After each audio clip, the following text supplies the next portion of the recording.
Hello friends, ഇന്നത്തെ ഒരു പുതിയ വീഡിയോയിലേക്ക് എല്ലാവർക്കും ഒരിക്കൽ കൂടി സ്വാഗതം. അപ്പോൾ ഇന്നത്തെ ഈ ഒരു വീഡിയോ എന്ന് പറയുന്നത് നമ്മൾ വാങ്ങിച്ചുകൊണ്ട് വന്നിട്ടുള്ള പുതിയ ഐറ്റം ഫിഷുകളെ കുറിച്ചിട്ടുള്ളതാണ്. ഇതിനോടകം തന്നെ കുറേ അധികം വെറൈറ്റി ഫിഷുകളെ കുറിച്ചിട്ടുള്ള വീഡിയോ നമ്മൾ ചെയ്തിട്ടുണ്ടായിരുന്നു. എന്നാൽ ഇന്ന് ഞാൻ നിങ്ങൾക്ക് മുന്നിൽ പരിചയപ്പെടുത്താൻ പോകുന്നത് കുറച്ച് സീബ്ര ഫിഷുകളെയാണ്. പെയറിന് ഏകദേശം 30 രൂപയാണ് ഇവരുടെ വില എന്ന് പറയുന്നത്. അപ്പോൾ ആദ്യമായിട്ട് ഇതിൽ ഏതൊക്കെ കളറിലുള്ള ഫിഷുകൾ ഉണ്ടെന്നാണ് പറയാനായി പോകുന്നത്.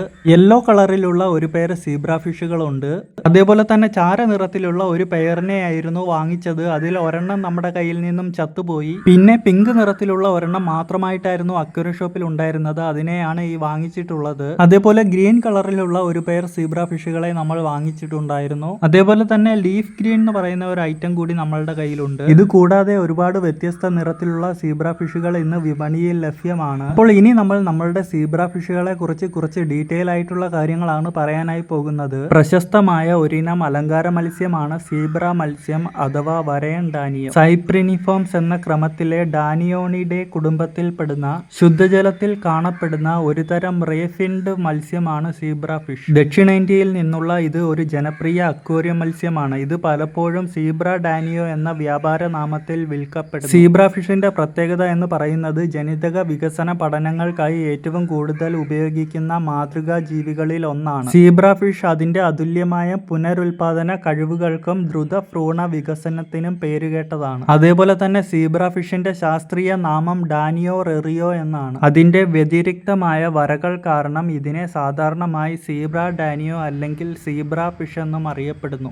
ഈ വരകൾ ഒരു സീബ്രയുടേതിനോട് സാമ്യമുള്ളതിനാൽ ആ പൊതുനാമം ലഭിച്ചു. സീബ്ര ഫിഷ് കടുപ്പമുള്ള ഒരു മത്സ്യമാണ്. അതുകൊണ്ട് തന്നെ തുടക്കക്കാരായ അക്വേറിസ്റ്റുകൾക്ക് വളർത്താൻ പറ്റിയിട്ടുള്ള ഒരു മത്സ്യമായി കണക്കാക്കപ്പെടുന്നു. അവയുടെ കളിയായ സ്വഭാവം, വേഗത്തിലുള്ള പ്രജനനം, സൗന്ദര്യ ശാസ്ത്രം, കുറഞ്ഞ വില, വിശാലമായ ലഭ്യത എന്നിവയാണ് ഇവയുടെ നിലനിൽക്കുന്ന ജനപ്രീതിക്ക് കാരണം. അക്വേറിയത്തിലെ മറ്റു മത്സ്യങ്ങളുമായി നന്നായി ഇടപഴകുന്ന ഒരു മത്സ്യമാണ് സീബ്ര ഫിഷ്. അവസരം ലഭിക്കുമ്പോൾ മുതിർന്നവർ വിരിഞ്ഞ കുഞ്ഞുങ്ങളെ കഴിക്കുന്നു. അതിനാൽ അവയെ ബ്രീഡിംഗ് ബോക്സ് അല്ലെങ്കിൽ പ്രത്യേക ടാങ്ക് ഉപയോഗിച്ച് 2 ഗ്രൂപ്പുകളായി വേർതിരിക്കുന്നതിലൂടെ സംരക്ഷിക്കാം. ഒരു സീബ്ര ഫിഷ് ഏകദേശം 42 മാസം ജീവിക്കുന്നു. ജനിതകമാറ്റം വരുത്തിയ മത്സ്യങ്ങളെ നിർമ്മിക്കാനും സീബ്ര ഡാനിയോയെ ഉപയോഗിച്ചിരുന്നു. ഗ്ലോ ഫിഷ് അല്ലെങ്കിൽ ഫ്ലൂറസന്റ് നിറമുള്ള മത്സ്യം എന്ന പേരിൽ വിൽക്കപ്പെട്ട ആദ്യ ഇനമായിരുന്നു ഇത്. ഗപ്പികൾക്ക് കൊടുക്കാവുന്ന എല്ലാത്തരം ഫുഡുകളും സീബ്ര ഫിഷുകൾക്കും കൊടുക്കാവുന്നതാണ്. സീബ്ര ഫിഷ് സർവ്വഭോജികളാണ്. അവ ജീവനുള്ളതും ശീതീകരിച്ചതും ഉണങ്ങിയതുമായ ഭക്ഷണങ്ങൾ ഉൾപ്പെടെ വിവിധ തരത്തിലുള്ള ഭക്ഷണങ്ങൾ അകത്താക്കുന്നു. അവ ചെറിയ ജലജീവികൾ, സസ്യവസ്തുക്കൾ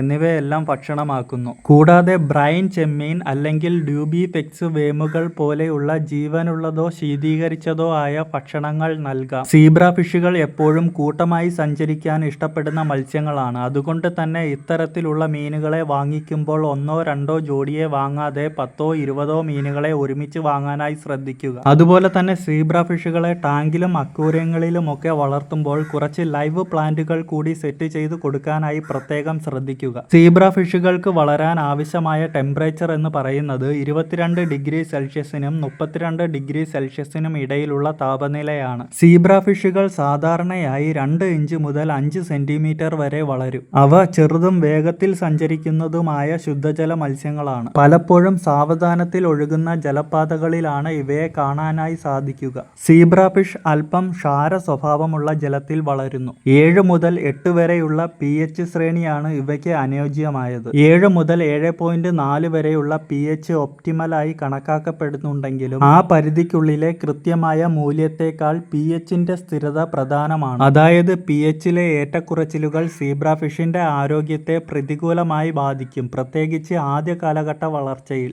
ഇനി ഇവരുടെ ടാങ്ക് മേറ്റുകളെ കുറിച്ച് പറയുകയാണെങ്കിൽ അറ്റാക്കിംഗ് സ്വഭാവം ഇല്ലാത്ത എല്ലാത്തരം ഫിഷുകളെയും ഇവരുടെ കൂടെ ഇടാനായി സാധിക്കും. പ്രത്യേകിച്ച് ഗപ്പി, പ്ലാറ്റി, മോളി, സോട്ടെയിൽ എന്നിങ്ങനെയുള്ള എല്ലാത്തരം ഫിഷുകളെയും ഇവരുടെ കൂടെ ഇടാനായി സാധിക്കും. എന്നിരുന്നാലും സീബ്ര ഫിഷുകളെ ഒറ്റയ്ക്കിട്ട് വളർത്തുന്നതാകും എപ്പോഴും നല്ലത്. ഇവരുടെ ബ്രീഡിംഗ് ശരിയായ രീതിയിൽ നടക്കാനും ഇവരുടെ ഭംഗി തിരിച്ചറിയാനും എല്ലാം ഇവയെ ഒറ്റയ്ക്കിട്ട് വളർത്തുന്നതായിരിക്കും എപ്പോഴും നല്ലത്. ഇവയുടെ മെയിലിനെയും ഫീമെയിലിനെയും എങ്ങനെ തിരിച്ചറിയാമെന്നാണ് പറയാനായി പോകുന്നത്.